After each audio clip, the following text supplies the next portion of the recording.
La création des axes suit le même processus que la création des niveaux, sauf que cette fois-ci, nous allons travailler avec notre vue en plan. Donc, nous allons retourner encore une fois dans la collaboration pour pouvoir aller chercher notre copie. Avant toute chose, regardez encore une fois, je sélectionne les axes et je n'ai pas accès à mes axes. Donc, on va encore une fois aller les copier. Donc, dans collaborer, coordonnées à la fin ici, copier, contrôler, sélectionner le modèle lié. Donc, je sélectionne ce modèle-ci. Et là, nous allons faire un copie, mais cette fois-ci, copier, nous allons faire une copie multiple. Donc, je sélectionne multiple ici.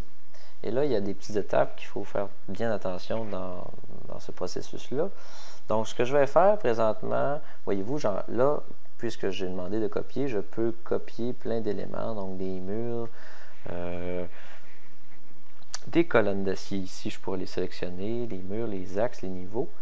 Donc, ce que je vais faire pour aller plus rapidement, au lieu de sélectionner axe, puis faire attention comme ça ici, puis cliquer sur CTRL pour pouvoir sélectionner un axe de plus.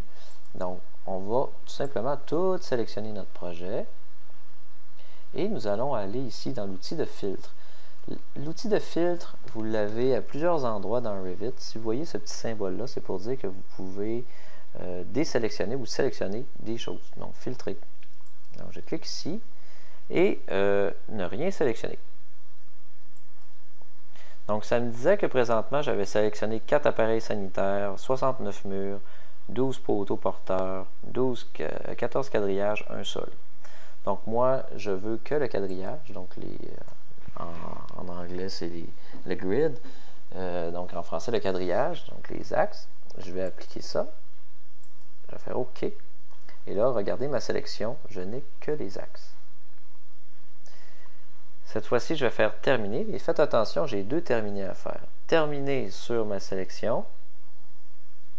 Et là, il me dit encore une fois que le cercle a été renommé en cercle 1. Et ensuite, je dois revenir dans Copie-Contrôle ici, parce que si vous regardez bien, il est encore en surbrillance. Et je dois venir faire terminer ici aussi. Et là, cette fois-ci, mes axes ont été copiés. Ici, je les déplace. On va encore les voir en double. Pourquoi? Est-ce qu'il y en a qui s'en souviennent? C'est tout simplement parce que les axes que je vois, en plus, c'est celle du modèle lié. Donc, nous allons réactiver la visualisation. Donc, il faut, pour ce faire, taper V au clavier. Nous allons dans l'onglet Lien Revit. Ensuite, Vue par l'autre. Oh, je n'ai pas accès aux vues par l'autre. Pourquoi? La réponse est simple. C'est parce que j'ai utilisé un gabarit de vue qui me permet de modifier des éléments. Donc, cette fois-ci, ce que nous allons faire, nous allons aller dans Gabarit de vue. Pourquoi? Parce que j'ai créé des vues de mécanique.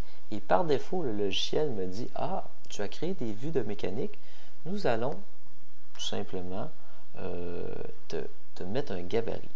Les gabarits, immédiatement après ce vidéo-là, vous allez voir à quoi consistent les gabarits de vue. Donc, je vais cliquer sur Plan mécanique ici. Et je vais venir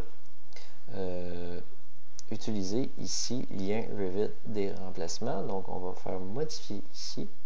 Et vous allez voir qu'il y a le même tableau qui apparaît. Sauf que cette fois-ci, j'ai accès à mes éléments.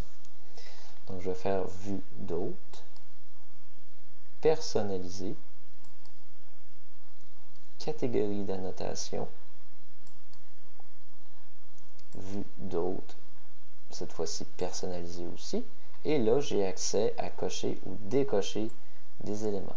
Donc, nous allons aller dans maillage ou quadrillage. Donc, quadrillage ici, appliquer. Et vous avez vu disparaître en arrière les axes qui appartiennent au modèle lié. Donc, appliquer OK à chaque fois. Donc, cela, ça peut venir long. mais pour s'assurer de la bonne démarche des choses. Donc ici, j'ai mes axes de créer. Je peux maintenant les sélectionner. Ici, je m'en vais en vue d'élévation. Donc, vous voyez, je peux sélectionner mes axes et les arranger. Donc, en vue d'élévation, S, S, nord, ouest et sud, nous allons nous assurer que tous les axes et les niveaux sont bien positionnés, parce qu'il peut arriver parfois que les niveaux ne suivent pas. Donc, voyez-vous ici, dans ma vue d'élévation, je vois encore les autres niveaux parce que je n'ai pas été fermé mes axes comme j'ai fait préalablement dans l'autre vue.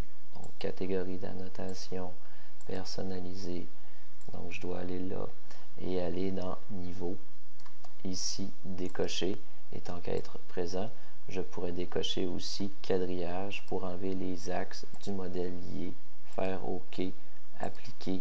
Donc, ça devient assez lourd faire tout ça. Il y a un moyen plus rapide que je vais vous montrer tout à l'heure dans les gabarits de vue. Donc ici, je pourrais venir ajuster le tout.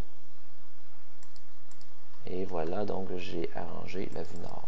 Il resterait à arranger la vue ouest et la vue sud à ce moment-là. Alors que mes plans, eux, sont déjà corrects ici. Si je déplace, vous allez voir que mes axes ne se dédoublent pas à ces endroits-là en plan à cause du gabarit de vue.